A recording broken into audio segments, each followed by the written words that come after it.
What if I told you there's a hidden science-backed formula for writing novels so gripping your readers would happily trade a night's sleep just to see what happens next? Today, I'm spilling the beans on 12 proven storytelling techniques, plus a game-changing bonus strategy you absolutely don't want to miss.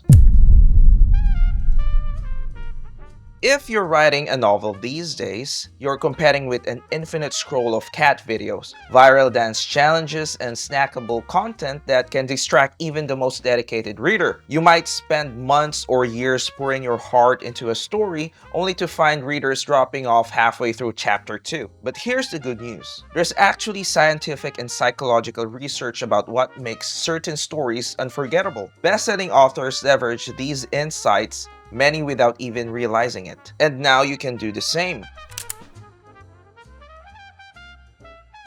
Number one on our list is emotional engagement. Emotions are the super glue that makes your story stick in the reader's mind. Neuroscientists have found that intense emotional experiences, whether it's joy, sadness, anger, or fear, release dopamine in the brain. And dopamine is one of the key chemicals that helps us form memories. In practical terms, you have to make your readers feel. If your goal is to break their hearts, don't just say a character is sad. Describe the knots in their stomach, the trembling in their voice, the weight of silence pressing down on them when a loved one walks away. Try identifying one or two core emotions you want to evoke in each pivotal scene. Before you write, take a moment to visualize that emotion in real-life situation. Recall how your body feels when you're anxious or how your breathing changes when you're on the verge of tears.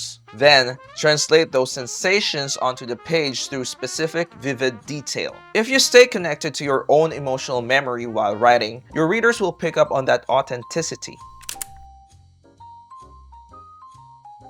Next up is complex characters. We're all a bundle of contradictions, right? One minute we're making healthy choices, the next minute we're binge eating brownies at 2 a.m. Readers crave characters who mirror these human complexities because it feels more real. Studies on theory of mind, essentially it's our ability to understand other people's perspectives, show that reading about characters with depth can actually increase empathy in real life. So give your heroes some messy edges, moral dilemmas, or lingering guilt. Let your villain have a sympathetic backstory or genuinely believe they're saving the world. My editor once flagged a character of mine for being too perfect. She wrote in the margin, "No one's this nice, give him some baggage." I took the note to heart and added a secret that he was ashamed of, an event that still haunted him. Suddenly, he felt alive on the page. Start by giving each main character a specific internal conflict, something they struggle with privately. Next, identify at least one contradiction or unexpected trait. Maybe your tough warrior is secretly terrified of the dark, or your timid librarian moonlights as a fearless graffiti artist. Finally, show the gradual evolution of these traits through dialogue, internal monologue, and external conflict. This prevents characters from feeling static or one-dimensional. Moving on, we have the narrative suspense. If there's one thing that keeps us glued to a novel, it's the drive to find out what happens next. Suspense isn't just for thrillers, it can be a part of any genre. According to psychologists, suspense activates the brain's reward system. We need to resolve that tension, just like scratching an itch. To build suspense, don't be afraid to foreshadow a looming disaster. Maybe your character finds a cryptic note hinting at a future betrayal, or you start a chapter with a line like, "It was the last time they'd ever speak." Even a well-paced question can ignite curiosity. And if you really want to push your readers to binge read, end your chapters on mini cliffhangers. Begin by weaving uncertainty into your scenes. You can do this with subtle cues, a busted lock on the door, a strange smell that no one can explain, or a character who's acting just a little bit too friendly. Give your readers a reason to suspect something's off, but don't answer their questions right away. It's also effective to reveal the why before the how. Let readers know a betrayal is coming, but not how or when it will happen. That gap between knowledge and confirmation is where suspense really thrives. Our brains are wired to love patterns. but we get bored if things become too predictable. This is where the balance of familiarity and novelty comes in. Classic tropes like the forbidden love story or the hero's journey can feel cozy, like slipping on a pair of fuzzy socks. But it's the twist, the unexpected angle that keeps readers on their toes. So go ahead and use that chosen one trope if you want, but maybe your chosen one absolutely hates the idea of saving the world and he would rather go back to playing video games in their mom's basement. When you subvert expectations, you give readers the comfort of unknown setup but the excitement of a fresh spin. Think of it as mixing your favorite dessert with an exotic new topping. Familiar base, exciting twist. First, identify a well-known trope you genuinely enjoy, like a detective solving a murder or childhood friends falling in love. Next, brainstorm at least 2 elements you can flip or twist. What if your detective is allergic to, I don't know, police stations? What if your childhood friends actually can't stand each other when the story begins? Make these elements integral to the plot, not just tacked on. This way, you're delivering the familiar pattern readers find comforting, but with enough novelty to keep them guessing. Let's talk about sensory engagement. We've got 5 senses: sight, smell, taste, touch, and hearing. So why limit your writing to just describing what characters see? When you involve multiple senses, you activate more neural pathways, making your story feel more immersive. It's like virtual reality, except it's all happening in your reader's imagination. Instead of saying the bakery was busy, try something like a symphony of clanging trays and chattering voices filled the shop as the smell of fresh cinnamon rolls and melting butter embraced me like a warm hug. Instantly, you can practically taste that pastry. That's the power of sensory detail. Pick one pivotal scene in your story: a dramatic confrontation, a cozy family gathering, or a tense chase scene. Challenge yourself to include each of the 5 senses at least once in that scene. Notice how the characters surrounding feel against their skin, what subtle background noises rattle their nerves, and how the air tastes after a rainstorm. Keep the sensory input relevant though. Don't just pile on details for the sake of it. When done thoughtfully, it immerses the reader in your world.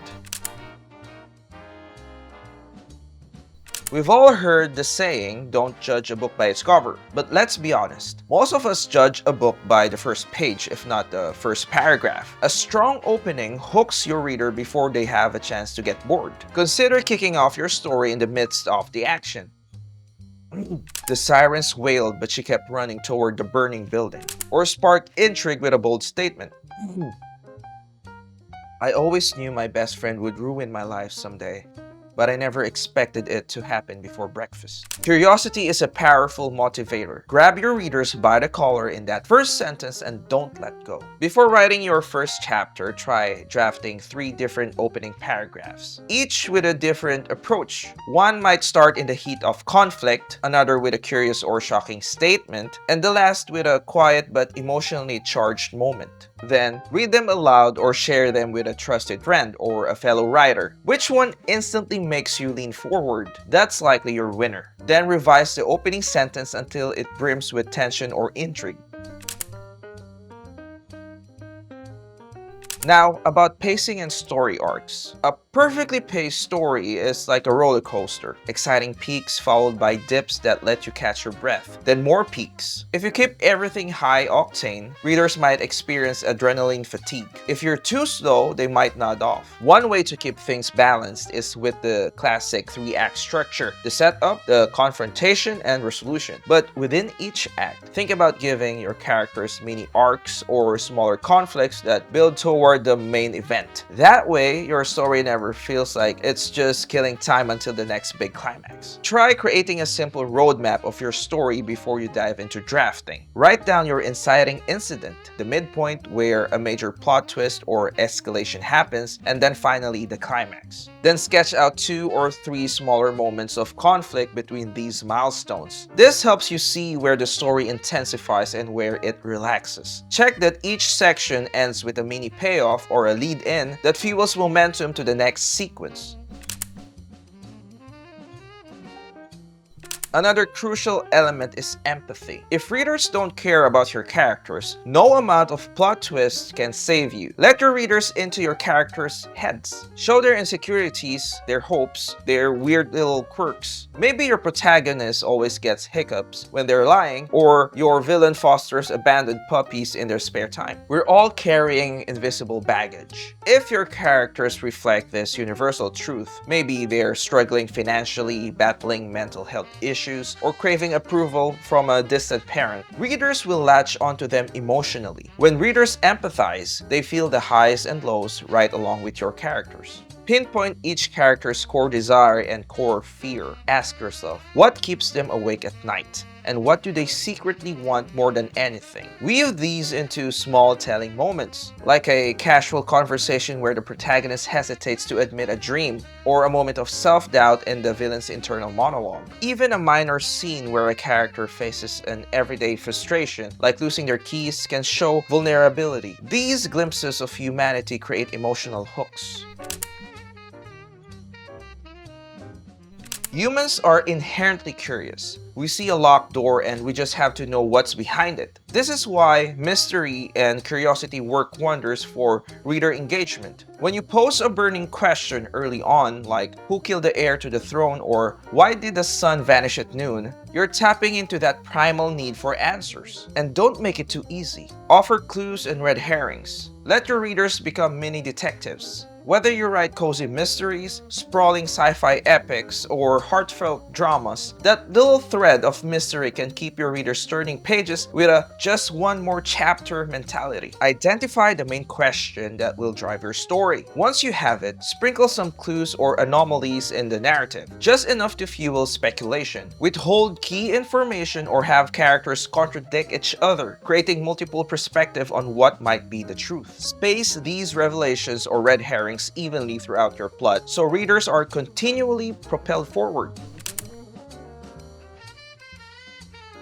We've mentioned cliffhangers, but let's really emphasize it. Ending chapters with cliffhangers is one of the most potent ways to boost your story's bingeability. Even something as simple as a single knock echoed at the door, someone I never expected, can pique the reader's curiosity enough to keep them reading. It doesn't always have to be a life or death situation. Maybe it's an emotional bombshell or a subtle hint that all is not as it seems. If you strategically end every chapter on a tantalizing note, your readers won't be able to resist jumping right into the next one. Look at each chapter's final paragraph and ask yourself, what will make the reader itch to turn the page? It could be the sudden arrival of an old flame, the discovery of a baffling clue, or even a shocking realization the character has about themselves. If you find your ending feels too neat or resolved, try cutting the scene one sentence earlier or adding a small twist that leaves things unresolved. Test it on a friend or critique partner. If they say, I have to see what happens next, you're doing it right. Plot twists are fun, but when people talk about a book they love, they usually gush about the relationships. Whether it's a heartwarming friendship, a slow burn romance, or a rivalry that lights the page on fire, relationships breathe life into your story. Convey these connections through intimate moments. Maybe two characters bond over their shared love for vintage comic books, or reveal personal secrets at 3 a.m. on a rooftop. These real human interactions can hit your readers right in the feels. And that is something they'll remember long after the final page. Pick your main pairings: protagonist and best friend, hero and love interest, hero and mentor, and so on. Then map out at least one pivotal conversation or shared experience that strengthens or weakens their bond. Focus on the subtext. What's not being said but desperately needs to be. Also, show moments of vulnerability. A character admitting a fear or two characters facing a challenge together that cements their trust. These emotional threads often resonate more powerfully than any grand plot reveal. Finally, let's talk about themes and symbolism. A subtle symbol recurring throughout your story can help unify the narrative in a powerful way. Take the Mockingjay in The Hunger Games or the green light in The Great Gatsby. These symbols do more than just look cool. They represent deeper ideas like hope, ambition, or the elusive American dream. Pick a universal theme, love, betrayal, freedom, identity, and anchor your story around it. Sprinkle recurring imagery or symbolism that ties back to that theme. And finally, trust your readers to notice and interpret it. That sense of discovery makes the reading experience richer and more memorable. Start by choosing a key theme you want to explore. Once you have it, brainstorm a simple object or image that can represent it, like a particular flower, a recurring color, or a piece of music. Introduce that symbol early in your story, then find natural ways to weave it into emotionally significant moments. Make sure the symbol evolves along with the plot and characters. If a character starts out hating the symbol but ends up cherishing it by the finale, you've effectively shown thematic growth. So those are the 12 ways to make your novel an absolute page-turner. But here's the bonus strategy I've been dying to share. Anchor your story with a single overarching question. This question is the gravitational force that pulls every scene, every character beat, and every subplot into a tight, cohesive orbit. Think about The Hunger Games again. Everything revolves around the question, will Katniss survive the games? Or in Gone Girl, it's what really happened to Amy and who's telling the truth? By centering your novel around this core question, you create a reading experience that almost forces your audience to keep turning pages until they finally get their answer. Now, I've got a challenge for you, dear writer. Before you click away from this video, I want you to drop a comment sharing the overarching question of your current work in progress. Even if it's just a rough idea, maybe it's a, will my hero find the courage to confront her past, or can a single parent save the world without sacrificing their family? Let's talk about it. Hit that like button if you found these tips helpful. This helps more indie authors and aspiring writers discover the content they need to level up their storytelling. Subscribe if you're not already in our little writing community. We dive into all things fiction, from character arcs to mastering pacing for your soon-to-be self-published novel. And if you're hungry for even more tools, I've put together a downloadable PDF of everything we talked about in this video for as little as $1. It's something that can support the channel. You can find it linked in the description below. It's an expanded version of what you just watched that can help breathe life into your novel. Remember, the world is full of stories just waiting to be told, but there's only one person who can tell yours, and obviously that's you. So go write something amazing. Pour your heart into those pages, and I promise, if you apply these techniques, you'll be well on your way to creating a novel your readers simply can't put down. Thank you so much for watching. Now, if you want to know how to create a compelling protagonist that your readers will be attached to, I suggest clicking this video, which I will leave in the screen for a couple of seconds so you can click the thing, click the thing, click the thing.